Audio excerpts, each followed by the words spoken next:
The night air hung still over the village of Oba Valley, with a dry wind carried the scent of dust and despair. The moon was full and bright, painting silver over the mud huts and the quiet, empty fields. Dogs barked faintly in the distance, and somewhere a baby cried, a sound that always struck a deep, hollow ache in Adana's heart. Adana lived alone at the far edge of the village, in a small hut built with more faith than strength. The roof leaked when it rained. The walls leaned with age, but she called a home. By day, she worked on other people's farms for a few coins and leftover grains. By night, she sat outside her hut, staring at the moon as if it were her only friend. She was once a woman of laughter. Her husband, Obiora, had been her son. But when sickness took him, the light in her life dimmed. Then came the crueler blows. 2 children born, 2 graves dug before the moon's cycle could turn. Now, she was barren, alone. The people whispered. They called her names, the woman the gods forgot, the cursed widow. Their words were knives, but her silence was her armor.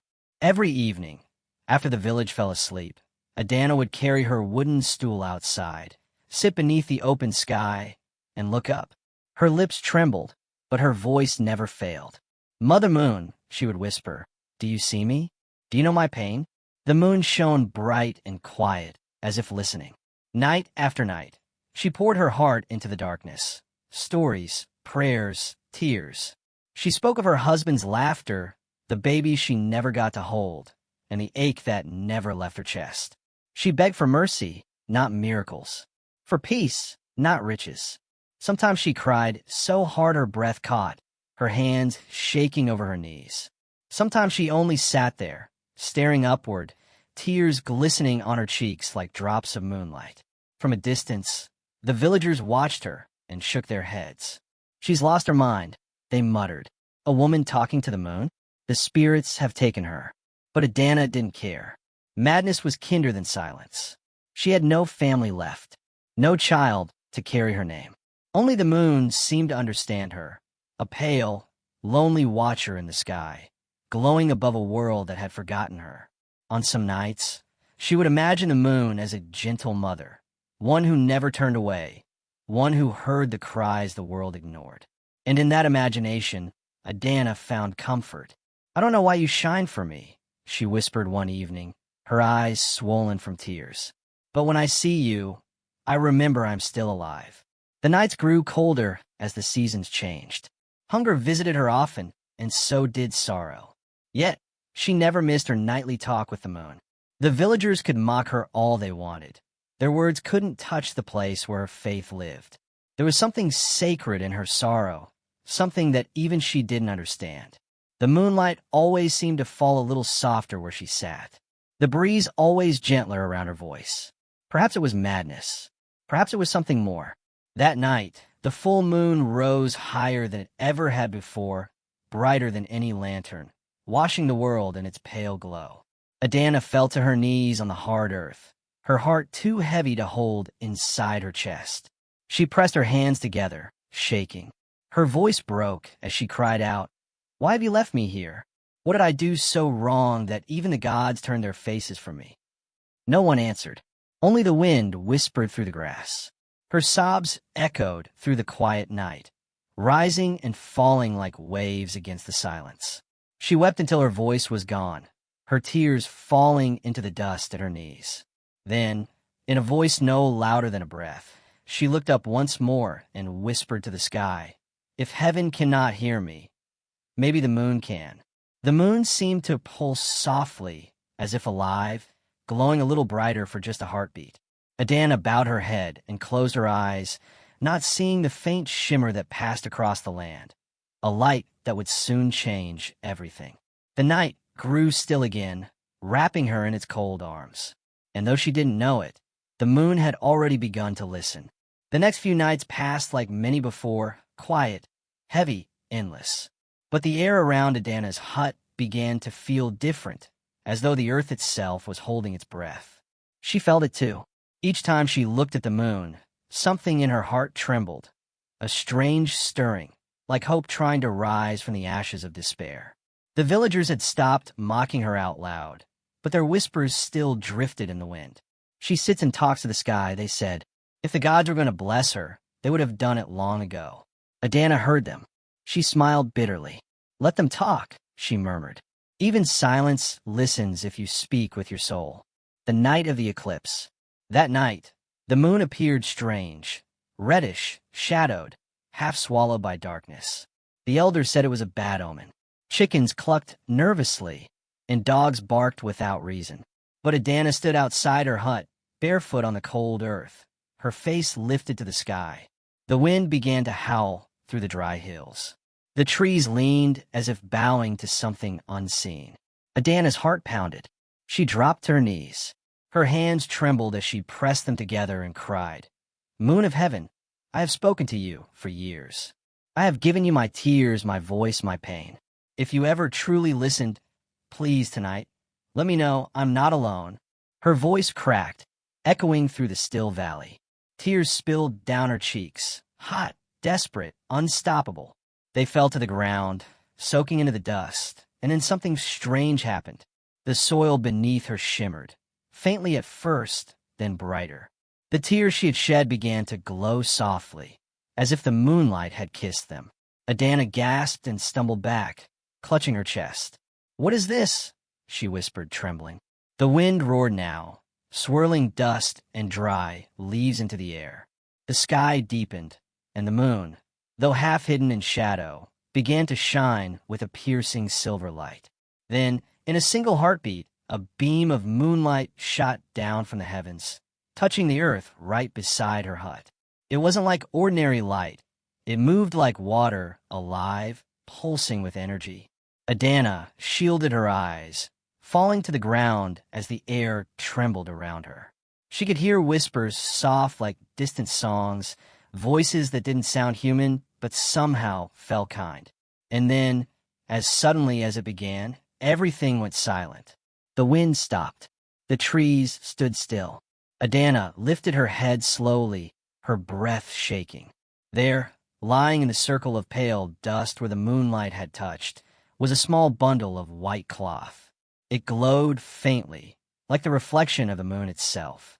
Adana crawled closer, afraid to blink, afraid to breathe. Her fingers trembled as she pulled the edge of the cloth aside and gasped. Inside lay a baby boy, silent but alive. His skin was soft and warm, his tiny hands curled as if holding dreams. And though his eyes were closed, Adana could see faint silver veins glowing beneath his eyelids. Her heart raced wildly. She didn't understand, couldn't understand, but her soul knew this was no ordinary child. She reached out, hesitating, her hands hovering above him. "Who are you?" she whispered. "Where did you come from?" The baby stirred slightly and let out a soft sigh. Something inside Adana broke open. All the years of pain, loss, and longing melted in a single tearful moment. Without another thought, she lifted him into her arms. The glow around him dimmed, as if the light had found its home in her embrace. The moon above shone brighter, filling the valley with silver light. It was as though the sky itself was smiling. Adana cradled the child close to her chest. "You came from the moon," she whispered softly, her tears falling on his tiny face. "You came because the heavens finally heard me." She held him all night, afraid to sleep, afraid he would vanish like a dream. When dawn came, she wrapped him in her shawl and whispered, "I will call you Chuka, born of the light." Whispers of fear. By morning, the story spread through the village like fire on dry grass. "They say a child appeared from the sky," someone said. "Witchcraft," another hissed. The priest himself came, his eyes sharp with suspicion. "This is not a blessing," he warned. "It is a trick of dark spirits. Return what is not yours before it curses us all." But Adana held her ground. Her voice trembled, but her heart was firm. "No spirit could give me love like this," she said quietly. "If the moon sent him, then he belongs with me." The villagers backed away, whispering in fear. But that night, when the moon rose again, Adana sat outside as always, now with a child in her arms. The wind was gentle, and the sky seemed alive with light. She looked up at the glowing moon and whispered through a tearful smile, The moon heard me. The baby stirred, his lips curling faintly, as if he understood. And for the first time in years, Adana laughed softly into the night. The years passed, and the boy from Moon began to grow. Adana raised him with hands that had once known only loss, but now they held purpose. Every morning, she would hum soft songs to him, songs of love, of the earth, of the sky that had given him. She named him Chuka, meaning born of the light. Chuka was no ordinary child. He walked before he turned one, spoke before the village children could form full words, and seemed to understand the world in ways too deep for his age. His laughter carried warmth. His silence carried peace. But it was his eyes that held the world's wonder, silver gray, like pools of moonlight. When he looked at people, they often froze, not out of anger, but out of awe and fear.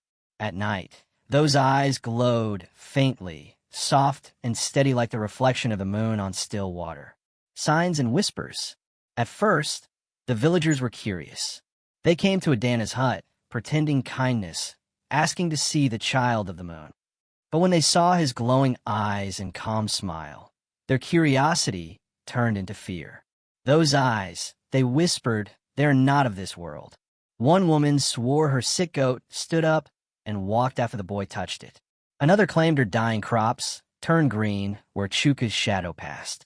The stories grew like wild vines, twisting truth and rumor together.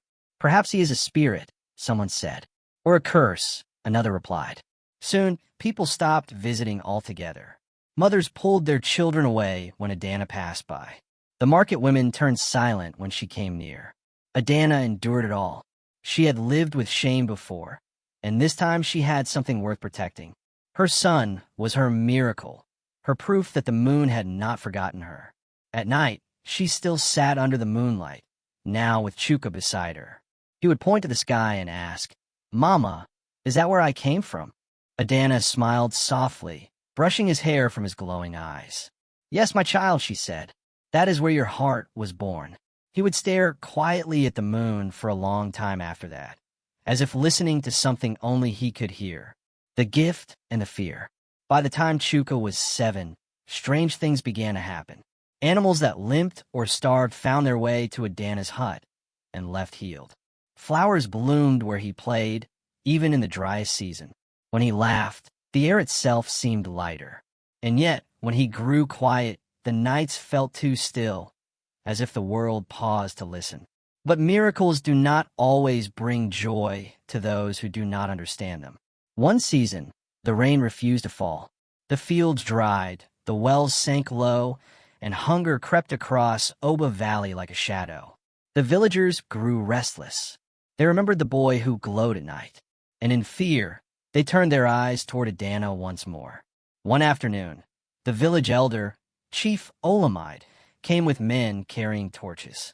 Adana stood in her doorway, her son behind her, clutching her wrapper. Olamide's voice was hard. "The gods are angry," he said.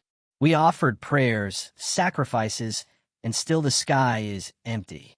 The day you brought this child here, peace left our village. The gods do not bless a woman cursed by death." Adana's hands trembled, but she didn't move. "This child is not a curse," she said softly. "He brings life, not death." But her words only made them angrier. "He is not of this world," shouted one man. "He is the moon's spirit come to mock us." They threw dust toward her hut, chanting words she couldn't bear to hear. Chuka clung to her leg, his silver eyes wide, shining through his tears. The night of stones. That night, fear turned to rage. A group of villagers came to her home again, this time not with words, but with stones.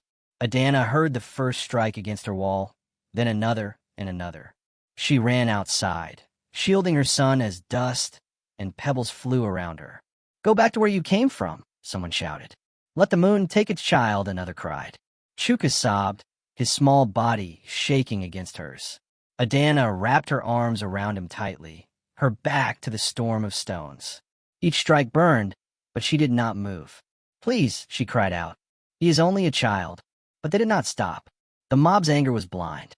Finally, the village priest arrived, shouting for them to stop. The crowd scattered slowly.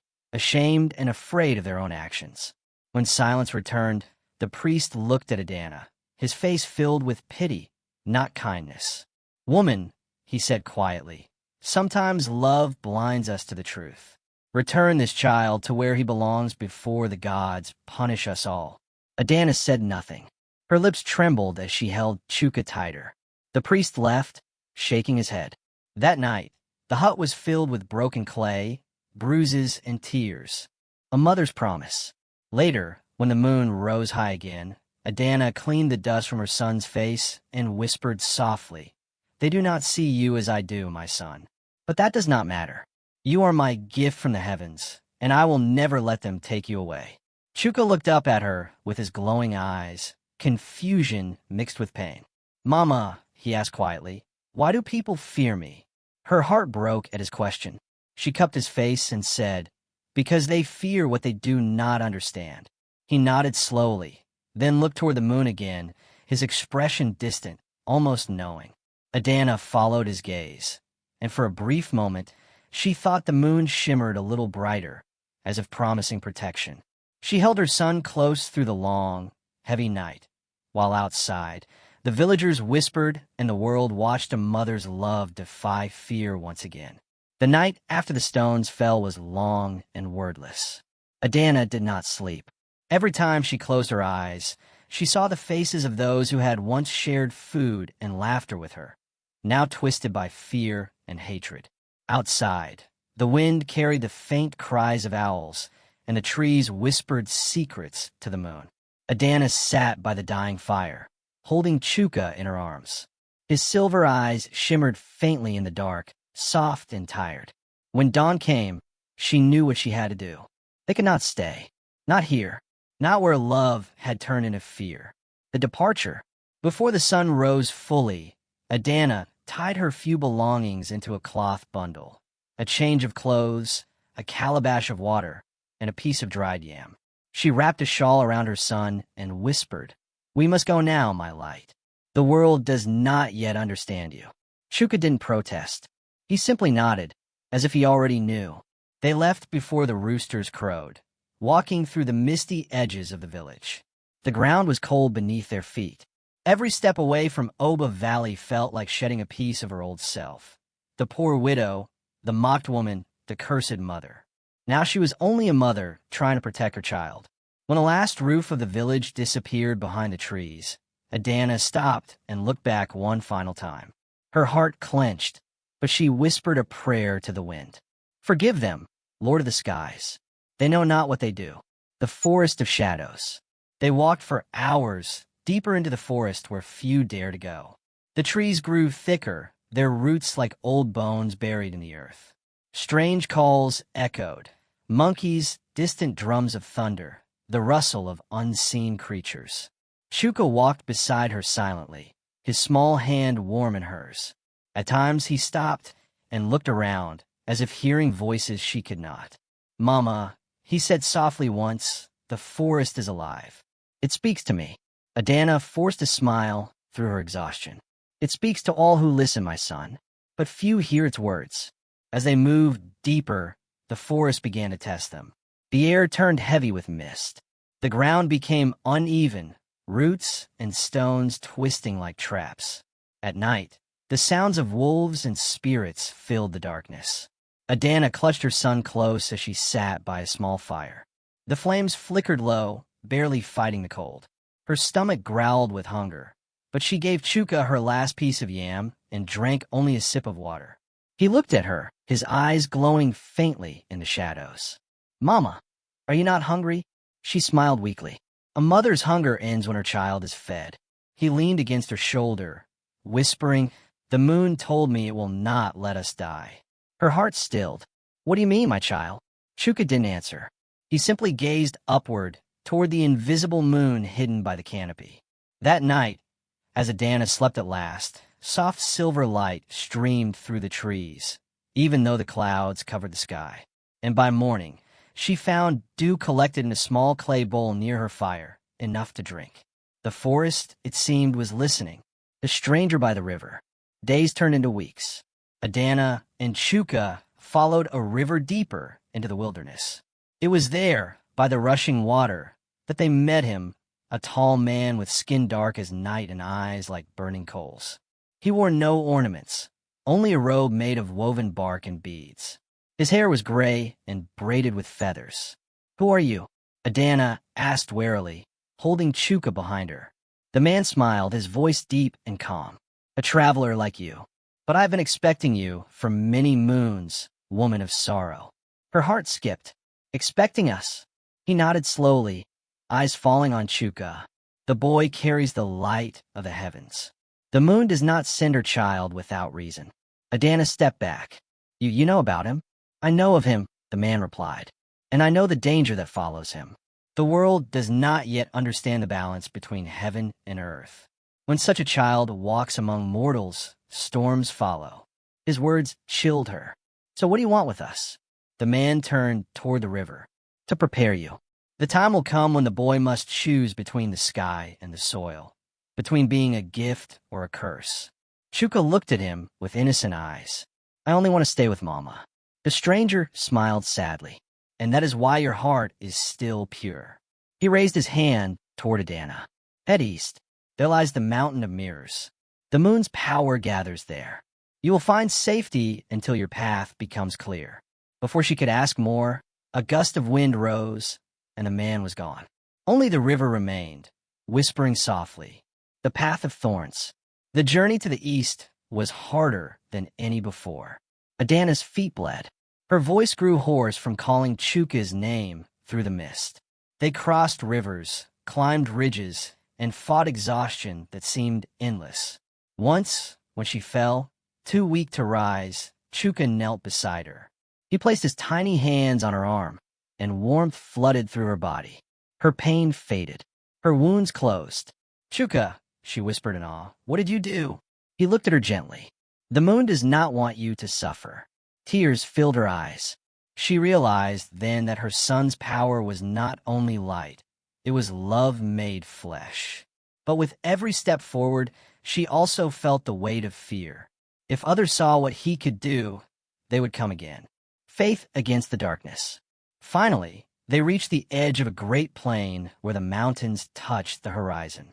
The nights there were colder, the stars sharper.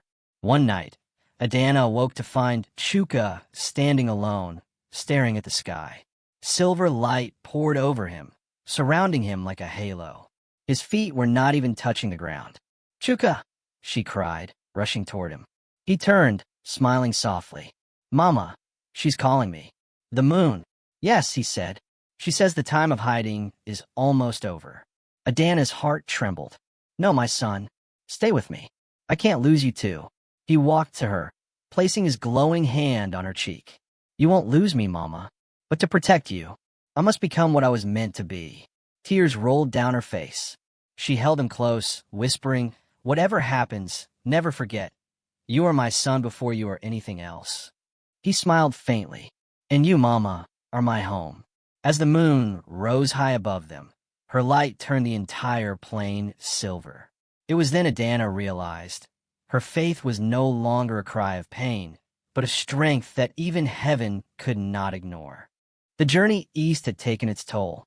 Adana's face had grown thinner, her feet scarred and cracked from the long roads. Yet her eyes still carried the stubborn fire of a mother who had refused to let the world take her child. But deep inside, she felt it, a heaviness in the air, a pull that was not of the earth. Something was changing in her son. The mountain of mirrors. They reached the mountain at dusk. It was taller than any she had seen, its slopes glistening as if made of silver dust. Streams of light shimmered across the rocks, even though no sun touched them. Adana and Chuka climbed slowly, step by step, their shadows stretching long across the glowing stone. The air grew still, almost sacred, filled with the faint hum of unseen energy. When they reached the summit, Adana gasped. Before them was a lake, still and perfect, reflecting the full moon like a vast mirror. The surface did not ripple, even as the wind whispered across it. Chuka walked toward the edge. His reflection shimmered strangely, not just his image, but something vast and ancient behind it. "Mama," He whispered, "This is where I was born." Adana's heart twisted. "Born?" she said softly, stepping closer. "You mean?" He turned to her, his silver eyes glowing brighter than ever. "The moon sent me, Mama. She heard your cry that night. You wept beneath her light. She took pity and gave you a piece of herself, a son of light and mercy." Adana trembled. "No, no, you're my flesh, my blood. I carried you. I nursed you. You are my child." Chuka's voice was tender, filled with sorrow. "I'm both, Mama.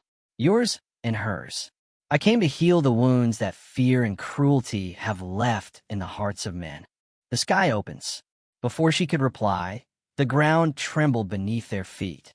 The lake began to glow brighter, the light expanding, swirling upward like a living thing. The entire mountain hummed, as if awakening from a long sleep. Then, out of the lake's mirror-like surface, a figure began to rise, tall, graceful, made of pale silver light. The figure's face was calm, her eyes deep and soft, like the moon itself had taken form. Adana fell to her knees, shielding her eyes. "Who are you?" she whispered. The voice that answered was not heard but felt, warm, echoing inside her heart. "I'm she who hears the cries of the broken. I am the light you prayed to." Adana trembled, tears streaming down her face. You gave me my son." "Yes," said the moon spirit. "He was given to heal the pain of one heart, but his light was meant for many. The time has come for him to return." The words pierced Adana like arrows. "No," she cried, clutching Chuka to her chest. "You cannot take him from me. He is all I have left." Chuka looked at her, his own tears shining like droplets of silver. "Mama, I don't want to leave you, but I can feel it. My power grows stronger every night. If I stay, it will destroy this world. I was never meant to remain." Adana shook her head violently. "You are my child. The world can take everything from me, but not you. Not again." The moon spirit's light grew gentler. "Love is not possession, woman of faith. Love is the courage to let go when holding on brings pain."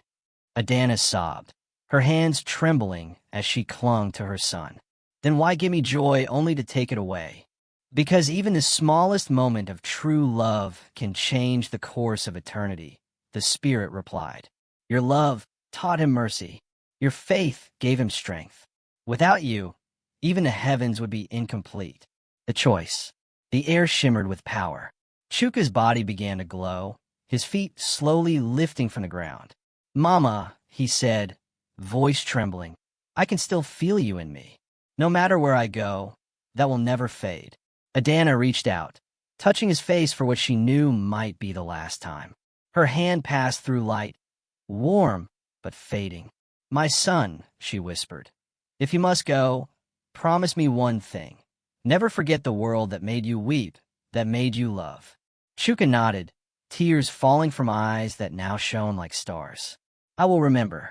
I will watch over you every night, until the world itself forgets to turn." The moon spirit raised her hand, and the silver light surrounded them both. Adana felt herself falling to her knees, blinded by radiance too pure for mortal sight. Then there was silence, deep, endless silence. When she opened her eyes, Chuka was gone. Only the moon remained, vast and full, glowing brighter than she had ever seen it. The miracle below. Adana lay by the lake, weak and hollow, her heart breaking quietly beneath the stars. For the first time in years, she felt truly alone again. But then something stirred beside her. A single flower, white and luminous, bloomed from the rocky ground. She reached out, and as her fingers brushed its petals, she felt warmth like her child's hand. In that moment, the pain eased. The moonlight fell upon her face, wrapping her in gentle silver. And she heard, faintly, her son's voice on the wind. "Mama, I'm still here."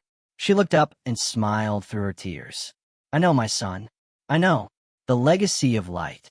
Years later, the people of Oba Valley spoke of a strange thing. When the rains came again, the fields turned greener than ever before. And on nights of the full moon, a soft, silver glow was seen over the mountain, like a child's laughter echoing through the sky. Adana never returned to the village. She lived quietly at the foot of the mountain, known only as the Woman of the Moon. Children who were sick were brought to her, and somehow they always healed. She never claimed to be a miracle worker. She only said, "The moon listens to those who love without fear." And every night, as the world slept, Adana would lift her eyes to the glowing sky. There, in the shimmer of the moonlight, she always saw two eyes, silver, gentle, and eternal, watching over her. She smiled, whispering softly, "My son, my light, my answered prayer." And the moon, in its silent glory, shone brighter, as if smiling back. The years passed like soft footsteps over sand. Seasons changed, rains came and went, and the village of Oba Valley slowly forgot its fear. What was once a place of whispers and judgment became a land of peace, its rivers full again, its fields green and forgiving. But at the edge of the mountain, where silver light always seemed to linger, an old woman lived quietly. Her name was Adana. Her hair had turned white like the moonlight she once prayed to. Her hands, once strong and rough from labor, now trembled when she held her walking stick. Yet her eyes still carried the same glow they had on that night long ago, when she had dared to cry out to the heavens. The Mother of Light. The villagers had stopped calling her the Cursed Widow. Now they called her Mother of Light. When children fell sick, their mothers brought them to her hut. Adana would smile softly, place her palm on their foreheads, and whisper a short prayer under the moonlight. Some said it was only her kindness that healed them. Others swore the silver glow that filled her hut on those nights was not of this earth. Whatever the truth was, Adana asked for nothing in return, only that people believe again, not in the gods who demanded sacrifice, but in the love that gave freely. She would tell the children stories by the fire. Her voice was slow now, cracked by age, but the firelight in her words never faded. "There was once a woman," she would begin, "who cried to the moon because the world had forgotten her. But the moon did not forget. The moon heard." The children would listen wide-eyed, clutching their blankets, the fire flickering in their eyes like small stars. "And what did the moon give her?" one would ask. Adana would smile, a slow, peaceful smile that had both joy and sorrow. "The moon gave her love," she'd say, "the kind of love that never ends, even when the world does." The final night. One night, as the full moon rose high and bright over the mountain, Adana sat outside her hut as she always did. The air was cool, and the sky clear, filled with endless stars that shimmered like the eyes of her son watching from afar. She wrapped her shawl tighter around her thin shoulders, the silver light bathing her in a soft glow. For a long time, she said nothing. She only looked up, her heart full, her soul quiet. Then she whispered, "My child, do you still see me?" A gentle breeze moved through the grass. The air shimmered faintly, and she thought she heard it, a soft laugh, like a boy's voice carried by the wind. Her eyes filled with tears, but she did not weep. She only smiled, nodding to the sky. "I know you're there. I can feel you." The moon glowed brighter, as if answering her. Its light wrapped around her like a warm embrace. That night, the villagers said the mountain shone more brightly than it ever had.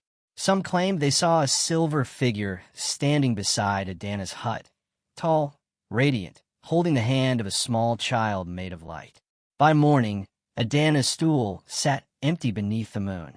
Her shawl rested on it, glowing faintly before fading with the dawn. The legend lives. Years later, the story of the woman who spoke to the night became legend. Mothers told their children, "When your heart is too heavy for the world to hear, speak to the moon, for she listens to the mothers of the earth." And on nights when a moon turned silver and full, villagers said you could still hear a faint child's laughter from the mountain, soft, joyful, carried on the wind. Children who were born under that moonlight were said to be blessed, calm in spirit, bright in heart, and kind in soul. They called them children of the moon's mercy. The priest who had once called Adana cursed grew old and blind. Before his death, he told his disciples, "The gods were silent, but the moon remembered." the moon's promise. Now, when the people of Oba Valley look up at the night sky, they see it two glows in the moon, one bright and strong, one soft and pulsing like a heartbeat. They say it is the mother and her son, the woman of earth and the child of light, watching over the world that once feared them. And sometimes, when the night is quiet and the wind gentle, the villagers whisper a simple prayer. The moon gave her a son, but the world received a miracle. Then, somewhere beyond the stars, the moon glows a little warmer, as if smiling back.